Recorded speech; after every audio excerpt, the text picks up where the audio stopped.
Hello everyone, welcome back. On the previous video, we were editing the home page of our website. Today, we will continue with the editing of the other pages. So again, if you hover on the name of the website there, where there's a small home button,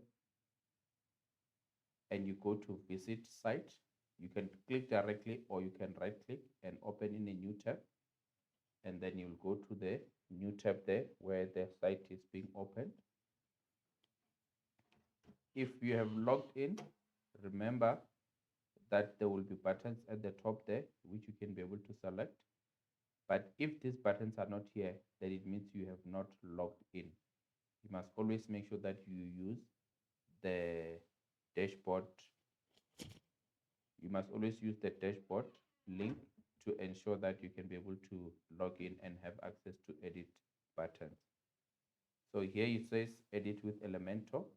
But before you do that, you must make sure that you are on the page that you want to edit. In this case, this is the incorrect page because we've edited it yesterday.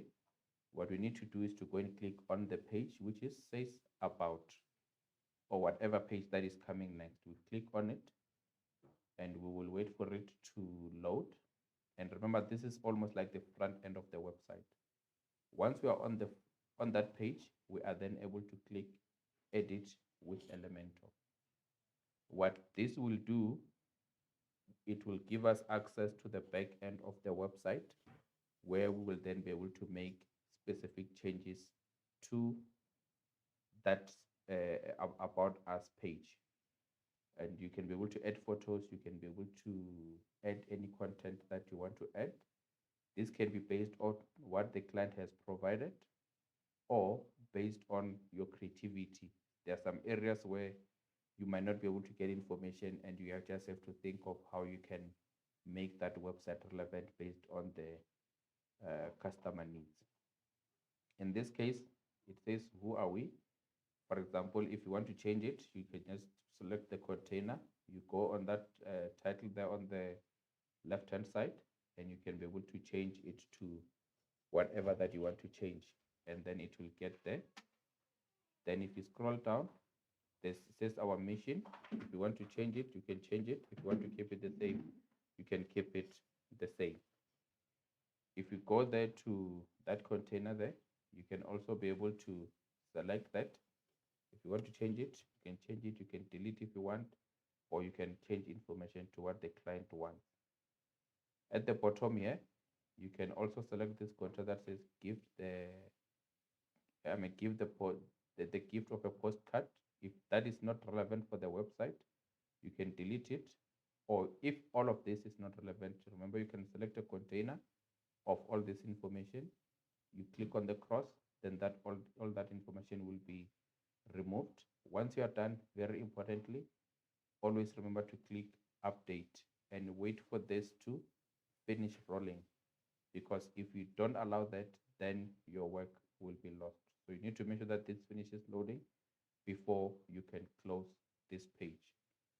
So we'll just wait. Okay, there it is, it's done. And once it's done, all the information that you've done here is saved.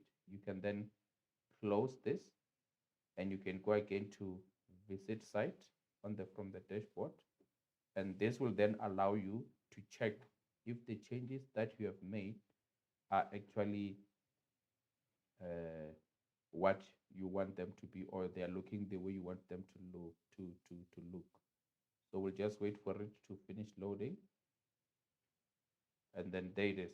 So now it's on the home page. If you click on the about, you will then be able to see the recent changes that you've just made, if they are positioned in the way that you want them to be. So there they are. There's the new information that we've added, and so on and so on. And the container that we've just removed at the bottom there, it's also no longer visible. This process, we repeat it over and over.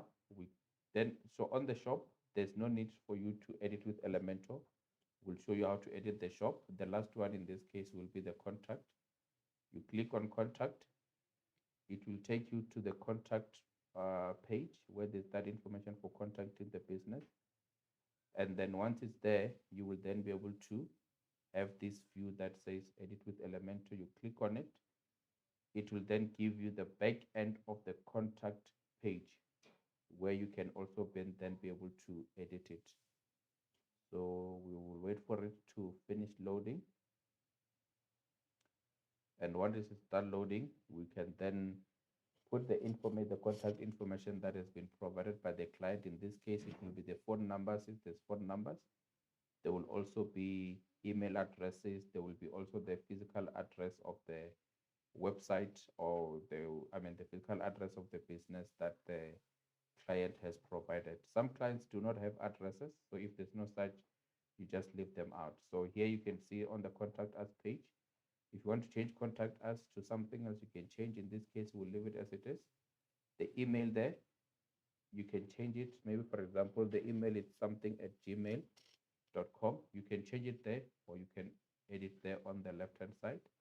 You can put the phone numbers where you select that container, and you can go there and put the specific numbers for the client that they have provided for. And you can see as you're editing there, that information is also changing there.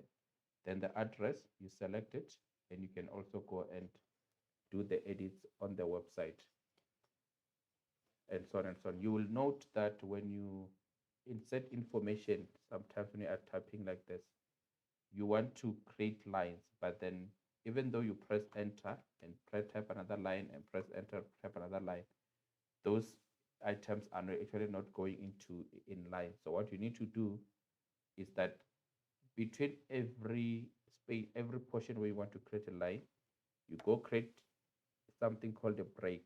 So you go and put open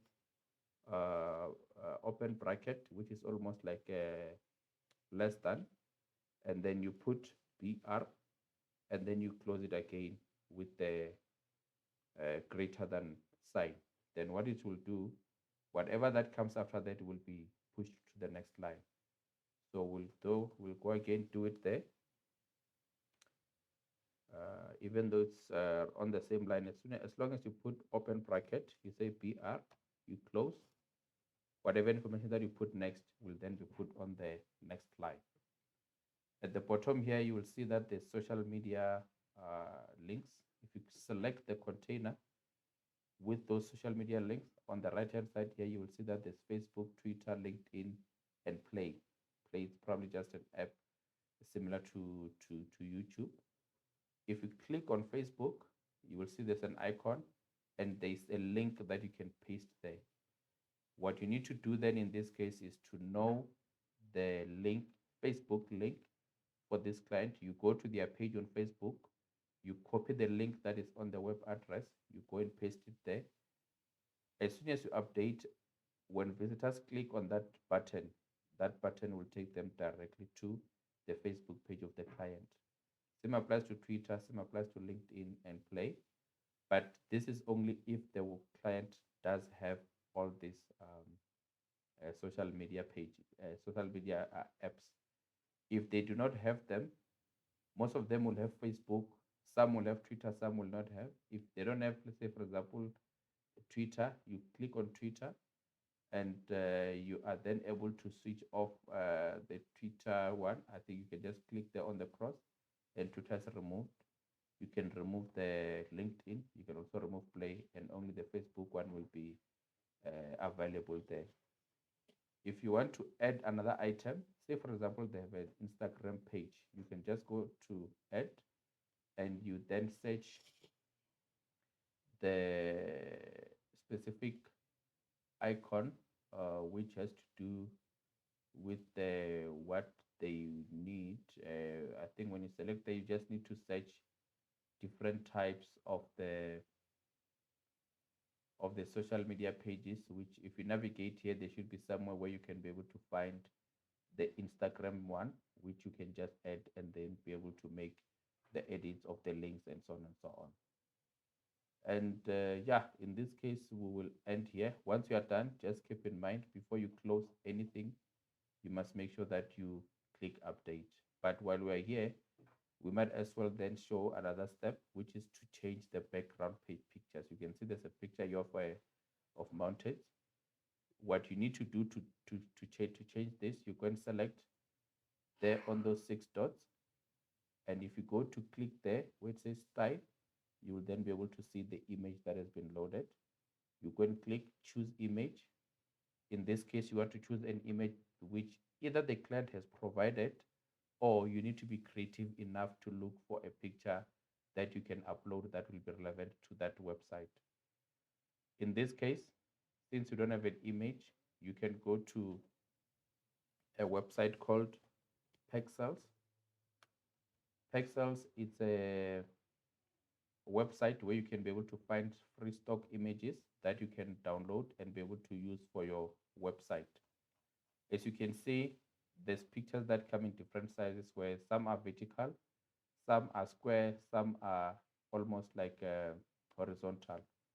If you look here on the website, I will quickly just close this. You can see that this is more like a horizontal picture. So it is always advisable to use a picture that goes with the dimensions of the existing theme.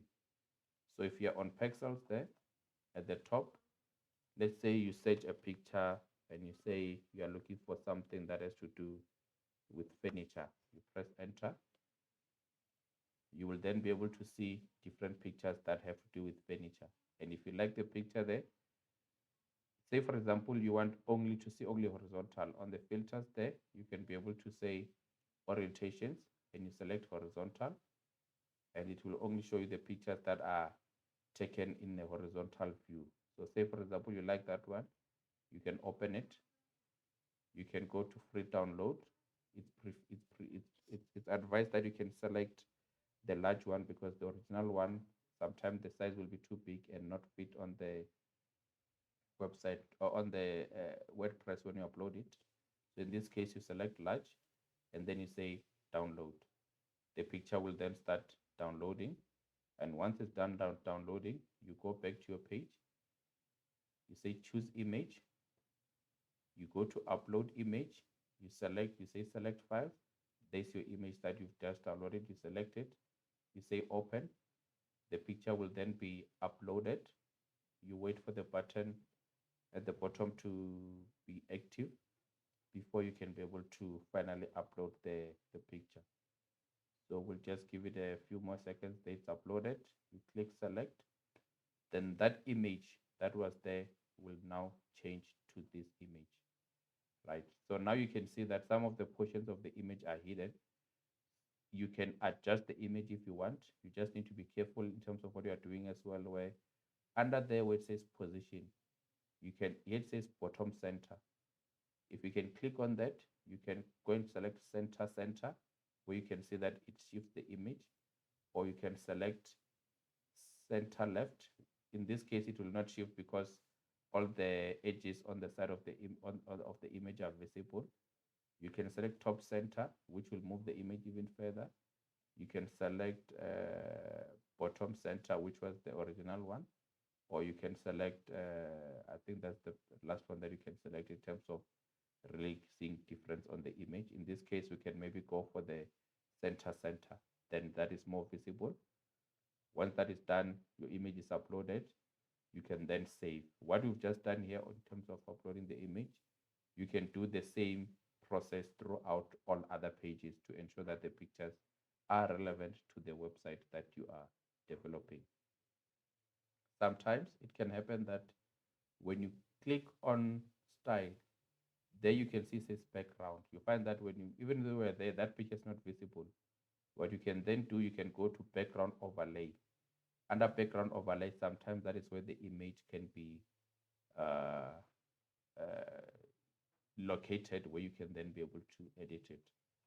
So in this case, you will end it here, and then ensure that before you close anything, you must update to ensure that all the work that you've just done is saved.